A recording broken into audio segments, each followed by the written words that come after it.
नमस्कार दोस्तों, home science academy में आपका स्वागत करती हूँ। आज आपके लिए हार्मोन्स चैप्टर लेकर के आई हूँ, जो आपके एग्जाम में इससे संबंधित क्वेश्चन आने वाले हैं और इसके पहले ये क्वेश्चन इसमें से पूछे भी गए हैं। तो आइए देखते हैं। हार्मोन्स एक महत्वपूर्ण चैप्टर है और ये इससे क्वेश्चन एक से दो क्वेश्चन अवश्य ही रहते हैं। तो देखिए, सबसे पहले है क्या है, हार्मोन्स की खोज सबसे पहले स्टारलिंग वैज्ञानिक ने किया है। कौन किया है? स्टारलिंग वैज्ञानिक ने किया है। और अंतःस्रावी ग्रंथियों की खोज थॉमस एडिसन ने किया है। किसने किया है? थॉमस एडिसन ने किया है। किसकी खोज?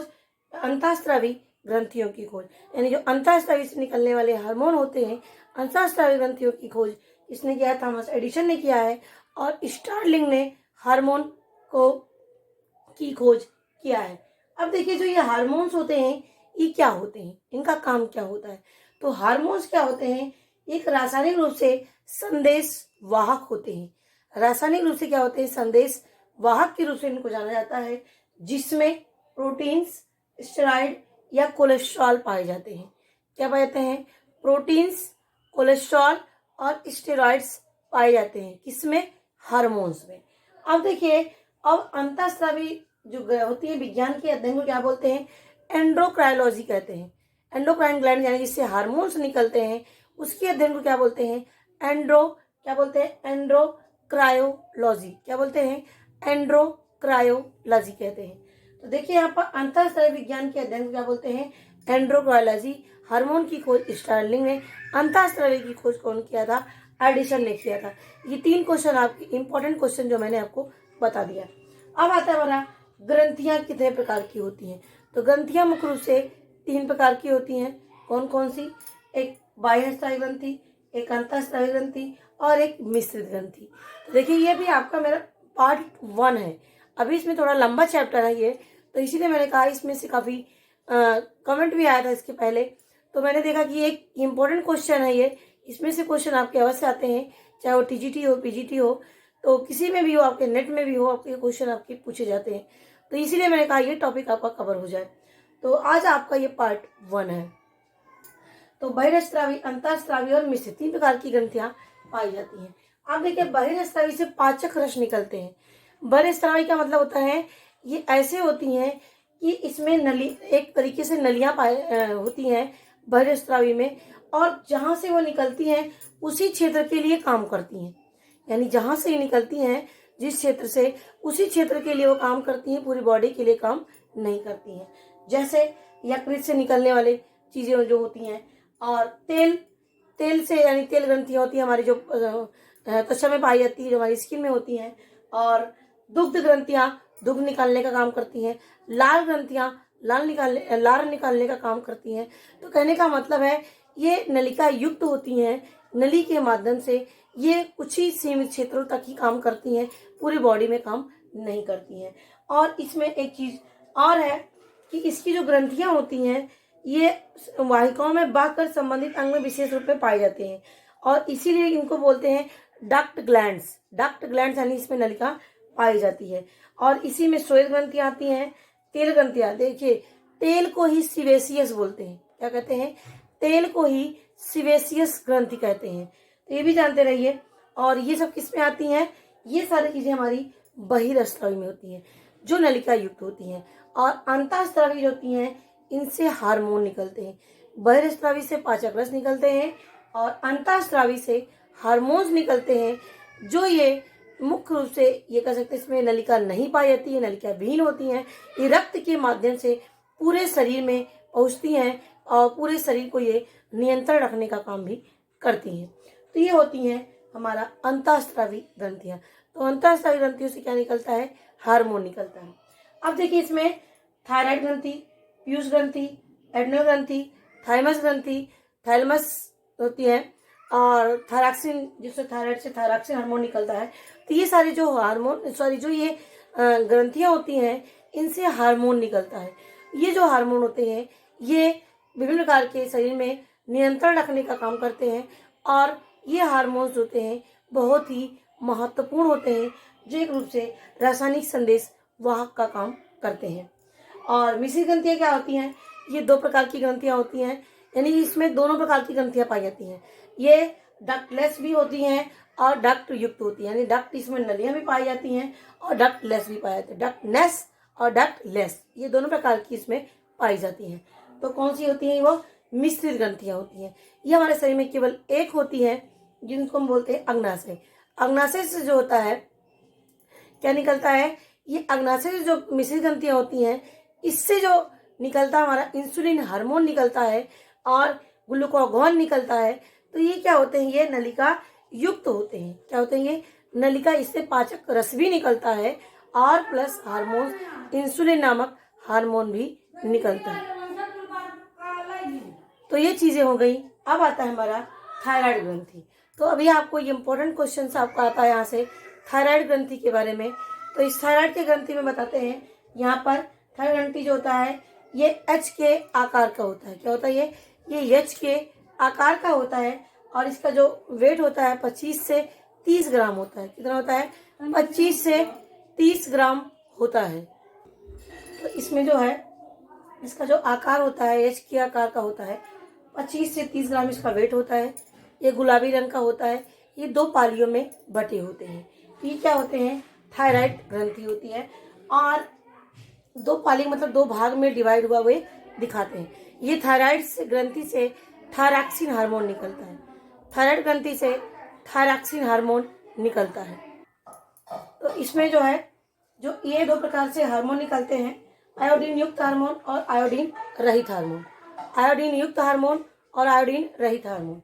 आयोडीन युक्त हार्मोन T4 होता है और आयोडीन रहित हार्मोन T3 होता है। तो देखिए आयोडीन युक्त हार्मोन T4 जो होता है इसी को टेट्रा आयोडोथायरोनिन, क्या है? टेट्रा आयोडोथायरोनिन होता है। टेट्रा आयोडोथायरोनिन और या इसी को थायरॉक्सिन भी कहते हैं।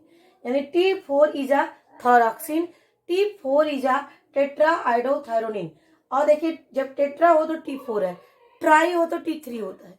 तो टेट्रा आयोडोथायरोनिन या थायरॉक्सिन हार्मोन का होता है T4 होता है। ये आयोडीन युक्त हार्मोन होता है और आयोडीन रहित जो हार्मोन होता है वो ट्राई आयोडोथायरोनिन होता है। ट्राई आयोडोथायरोनिन आयोडोथायरोनिन होता है, आयोडीन रहित हार्मोन होता है। ये 2 प्रकार के होते हैं, मैंने आपको बता दिया। और इसमें जो प्रभावी होता है ये जो मुख्य रूप से इसमें प्रभावी होता है T3 हार्मोन होता है, यानी जो थायरॉक्सिन हार्मोन होता है ये चेंज हो जाता है हमारा मतलब कि किसमें? T3 में। तो ये चीजें आप जानते रहिए और ये बहुत ही महत्वपूर्ण है। आयोडीन युक्त हार्मोन थायरॉक्सिन होता है, आयोडीन रहित हार्मोन ट्राई आयोडोथायरोनिन होता है। अब आता है इसका कार्य क्या है? शरीर की सामान्य वृद्धि के लिए जिम्मेदार होता है, हड्डियों की मजबूती के लिए भी जिम्मेदार होता है। पीयूष ग्रंथि के साथ मिलकर के जल का संतुलन करते हैं। पीयूष ग्रंथि के साथ मिलकर के जल का संतुलन करते हैं। जनन अंगों को सक्रिय, यानी जो जनन अंग होते हैं उनको सक्रिय करने का काम भी कौन करता है? ये हमारा थायराइड हार्मोन। अब आता है थायराइड की अनियमितता, यानी थायराइड की हार्मोन की कमी हो जाए तो इससे क्या होगा? अब देखो यहाँ पर क्रेटिनिज्म, ग्वाइटर, मिक्स एडिमा और हाशिमोटो। तो ये हमारे देखिए क्रेटिनिज्म जिसको हम बौनापन कहते हैं। क्रेटिनिज्म जिसको क्या बोलते हैं? बौनापन कहते हैं। अब देखिए क्या काम करता है? ये मुख्य रूप से है उपापचयी, यानी मुख्य से जान लीजिए थायराइड का काम क्या है? उपापचयी, यानी मेटाबॉलिज्म क्रियाओं पर नियंत्रण रखने का काम करता है। कौन? थायराइड ग्रंथि। अब ये इसकी अनियमितता हो जाती है थायराइड ग्रंथि में तो उससे क्या क्या हो जाता है? तो क्रेटिनिज्म, मिक्स एडिमा, ग्वाइटर और हाशिमोटो, ये मुख्य रूप से 4 होते हैं। अब देखिए क्रेटिनिज्म को हम बौनापन हो जाता है इसमें, क्रेटिनिज्म जिसको कहते हैं जड़ मानवता भी कहते हैं इसको हिंदी में। तो इससे उपापचय की जो गति होती है वो क्या होती है? धीमी हो जाती है। मानसिक विकास रुक जाता है या बहुत ही धीमी गति हो जाती है। बच्चा जो होता है मंद बुद्धि का हो जाता है और जीभ ओठ मोटी हो जाती है। जीभ ओठ क्या होती है इसकी? मोटी हो जाती है। जननांग क्या होते हैं? अविकसित हो जाते हैं। क्या होते हैं? जननांग अविकसित हो जाते हैं। तो ये होते हैं क्रेटिनिज्म। तो इसमें जान लीजिए ओठ जीभ क्या होते हैं? मोटी हो जाती है, मानसिक मंदता आ जाती है और जो उपापचय की जो क्रियाएं होती हैं उसमें क्या होता है? वो गति धीमी हो जाती है। अब देखिए यहाँ पर है मिक्स एडिमा। मिक्स एडिमा जो कह सकते हैं यहाँ पर ये शरीर के तापक्रम पर नियंत्रण रखने का काम करता है। जो मिक्स्ड एडिमा क्या होता है, इसमें थायरॉक्सिन हार्मोन की कमी हो जाती है। इसमें जो शरीर का तापक्रम होता है क्या होता है, कम हो जाता है और हृदय की जो गति होती है ये धीमी हो जाती है। हृदय की गति धीमी हो जाती है और इसमें शरीर थका थका सा रहता है, क्योंकि जब हृदय की गति धीमी हो जाएगी यानी ब्लड बीपी लो हो जाती है तो शरीर की गति धीमी हो जाती है, शरीर की जो क्रियाओं में कमी आने लगती है, थोड़ा सा भी काम करने पे थकान से लग जाती है। ये मिक्स एडिमा के लक्षण होते हैं। शरीर तापक्रम कम हो जाता है, हृदय की गति धीमी हो जाती है वयस्कों में और शरीर थका थका सा हो जाता है और इसका यौन क्रिया पर प्रभाव पड़ता है। क्या है, यौन क्रिया पर इसका प्रभाव पड़ता है। नेक्स्ट हमारा ग्वाइटर। ग्वाइटर को बोलते हैं घेघा रोग। क्या है, ग्वाइटर को बोलते हैं घेघा रोग। इसमें क्या है, आयोडीन की कमी हो जाती है, जिससे जो थायराइड ग्रंथि होती है वो वही फूल जाती है। क्या होता है घेघा रोग में, ये ग्वाइटर, इसमें आयोडीन की कमी हो जाती है और थायराइड जो ग्रंथि होती है उसी की साइज फूल जाती है, जो होने के बाद फिर इसका ऑपरेशन के द्वारा ही सही होता है, नहीं तो ये सही नहीं होता है। तो ये हमारा ग्वाइटर हो गया। नेक्स्ट हमारा हाशिमोटो। हाशिमोटो में क्या होता है, जो थायराइड का स्राव क्या होता है बहुत ही कम हो जाता है, यानी थायराइड ग्रंथि से जो निकलने वाला हार्मोन होता है उसका स्राव इतना कम हो जाता है, जब उसके स्राव को बढ़ाने के लिए उसकी स्राव हो रहा है थायराइड हार्मोन का वो सही हो जाए, उसका स्राव नॉर्मल हो जाए, तो वही जो दवा दी जाती है वो दवा एक विष का काम करने लगती है। तो इससे क्या होता है, जो थायराइड का स्राव बहुत ही कम हो जाता है, जो औषधियां देते हैं वो शरीर में क्या होते हैं, वो विष का काम करने लगते हैं। तो ये क्या होते हैं, थायराइड ग्रंथियों को ही नष्ट कर देती हैं। क्या होती है, वो थायराइड ग्रंथि को ही ये नष्ट कर देती है। तो इसे क्या बोलते हैं, हाशिमोटो। और ये एंटी इम्यून या इसको सुसाइड थायराइड के नाम से, यानी थायराइड ग्रंथि को नष्ट करने वाला या थायराइड की आत्महत्या को इसी को कहते हैं, हाशिमोटो। तो ये आप जानते रहिए, ग्रेटेनिस, मिक्स्ड एडिमा, ग्वाइटर और हाशिमोटो। अब ये ज्यादा निकलता है, ये कम निकलने से होता था। अब है जब अधिक निकलता है तो क्या होगा, अधिक निकलने से जो थायराइड ग्रंथि होती है वो फूल जाती है, इससे एक्सोथैल्मिक ग्वाइटर कहते हैं। जब थायराइड ग्रंथि फूल जाती है इसको क्या बोलते हैं, एक्सोथैल्मिक कहते हैं। और ये क्वेश्चन आपका हो गया इंपॉर्टेंट टॉपिक। अब उसके बाद आपके लिए पैराथायराइड ग्रंथि लेके आएंगे, एड्रिनल ग्रंथि लेकर के आएंगे। ये आपको पार्ट 1 है। क्या है आपका, ये आपका पार्ट 1 है। और आज आपका क्वेश्चन यहाँ पे करना है, होम्योस्टैटिस किसे कहते हैं, होम्योस्टैटिस किसे कहते हैं।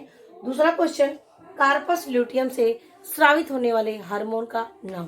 क्या है, कार्पस ल्यूटियम से स्रावित होने वाले हार्मोन का नाम बताना है आपको। और होम्योस्टैटिस किसे कहते हैं, इन दोनों क्वेश्चन का आंसर आप हमें कमेंट बॉक्स में लिख करके बताएंगे। और इसका पार्ट 2 लेकर के आऊंगी। और मैंने कल गलती से एक वीडियो मैंने इंटर का क्वेश्चन पेपर बनाया था, लेकिन वो मैंने हाई स्कूल के क्वेश्चन पेपर को डाल दिया, इसके लिए सॉरी। फिर नेक्स्ट मैं इंटर का क्वेश्चन आपके लिए डालूंगी। तो मेरे वीडियो देखने के लिए आपको धन्यवाद।